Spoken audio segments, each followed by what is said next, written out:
Thunder rolled over St. Helena's Hospital as the storm outside cut the power, plunging the wards into darkness. It was Halloween night, and Nurse Talia Morrison, the only one brave enough to stay on duty, decided to finish her rounds by flashlight. She was just logging patient charts when she noticed something impossible. The morgue elevator, dead for years, was running. The down arrow glowed red. Against every instinct, she pressed it.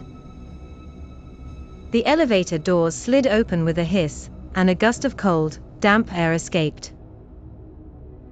As she descended, the temperature dropped with every floor, and her breath turned to mist. When the doors opened, the basement was bathed in a strange amber glow. Rows of pumpkins lined the morgue tables, their carved faces grinning, wax tears dripping down like blood. "Who did this?" she whispered. Then, one by one, the cold steel drawers began sliding open, the sound of metal grinding echoing through the silence. From within, pale corpses sat upright, their eyes glowing faintly orange. A skeletal voice rasped from the darkness, "Shift change, nurse." Talia froze. Another corpse whispered, "It's your turn to lie down." The pumpkin's flames burned blue now, shadows crawling up the walls like liquid. She slammed the elevator button, but instead of rising, the display changed, admitting new patient. 666. The elevator doors sealed. The corpses began to move closer, their 4 tubes dangling like nooses, whispering, "Stay with us, forever." Backing away, she stumbled against a drawer labeled with her own name, Talia Morrison. Her trembling hand lifted the tag, age 29. Time of death, 12:01 a.m. The lights flickered once, then went out. The next morning, the maintenance crew found the morgue cold as ice, the elevator jammed at B. On a stormy Halloween night, lightning cracked across the sky as the abandoned St. Augustine Hospital loomed at the edge of town, its shadow stretching across the empty street like a corpse's hand. Once a psychiatric facility, it had burned down decades earlier after a patient started a fire in the East Wing. Locals swore that on Halloween, the screams of the patients echoed through its hollow halls. That night, 3 paranormal vloggers, Mara, Eli, and Ben, snuck inside to film their Halloween special, hoping for viral fame. As they stepped through the broken entrance, a wave of cold air hit them, smelling of disinfectant and ash.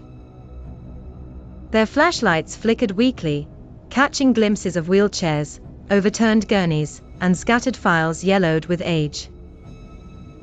"Keep rolling," Eli said, his voice shaking. Suddenly, their camera picked up a whisper, "Room 214, come help me." The voice was faint, but unmistakably human. Thinking it was a prank, they followed the sound down a pitch-black corridor. The closer they got, the more the temperature dropped. Room 214's door was half melted from the old fire, its handle black with soot. Inside, the walls were scorched, and on a rusted hospital bed sat a single pumpkin, carved crudely into a screaming face. The heart monitor beside it flickered on, though the hospital had no power. Beep. Beep. Beep. A figure appeared reflected in the cracked window glass, a woman in a patient's gown, her skin charred, eyes wide with agony. "You left us," she whispered. The walls began to shudder, and the pumpkin split open, spilling thick, tar-black liquid across the floor. Ghostly hands reached up from the ooze, clawing at their legs. "Run!"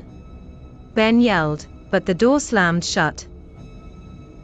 The last thing Mara saw was her reflection in the monitor screen, her eyes glowing the same orange as the pumpkins.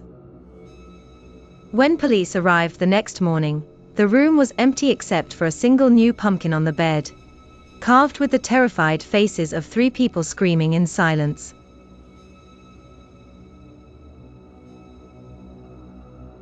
On accursed Friday the 13th, 3 paranormal vloggers, Jordan, Nia, and Chris, snuck into the decaying Ashmere Hotel, determined to film its long-rumored missing 13th floor. The air smelled of rust and old smoke, the walls covered in torn wallpaper and graffiti. Inside the elevator, flickering bulbs hummed above their heads as Chris brushed dust off the control panel, and noticed a small, hidden red button wedged between the worn 12 and 14. "No way," he grinned, pressing it. The elevator groaned and shuddered. The display blinked erratically, 12. 13, then stopped. When the doors slid open, a narrow hallway stretched before them, lined with identical doors all labeled 1313. The air felt heavy, cold enough to sting their lungs. From somewhere down the corridor, a faint music box tune echoed, "Ring Around the Rosie." Nia whispered, trembling, "This isn't real." Then, from one doorway, a pale hand slid out, followed by a little girl in a tattered white dress wearing a cracked pumpkin mask. Her voice was a fragile whisper, "You came for me." The walls began to pulse, as though alive, and the girl's tone deepened, "They buried me here." Shadows crawled from beneath the doors, forming twisted figures with carved pumpkin heads, their hollow grins glowing orange. The group bolted for the elevator, as the music distorted into laughter. They slammed the red button, 12. 11. 10. Nia gasped, "We made it." But when the doors opened again, the same hallway awaited, only inverted, ceiling below, floor above. The glowing sign flickered, "Welcome to floor 1313. Their screams echoed as the elevator snapped shut. Weeks later, demolition workers found their camera buried in the rubble. The last frame showed the pumpkin-masked girl smiling into the lens, whispering, "Going down."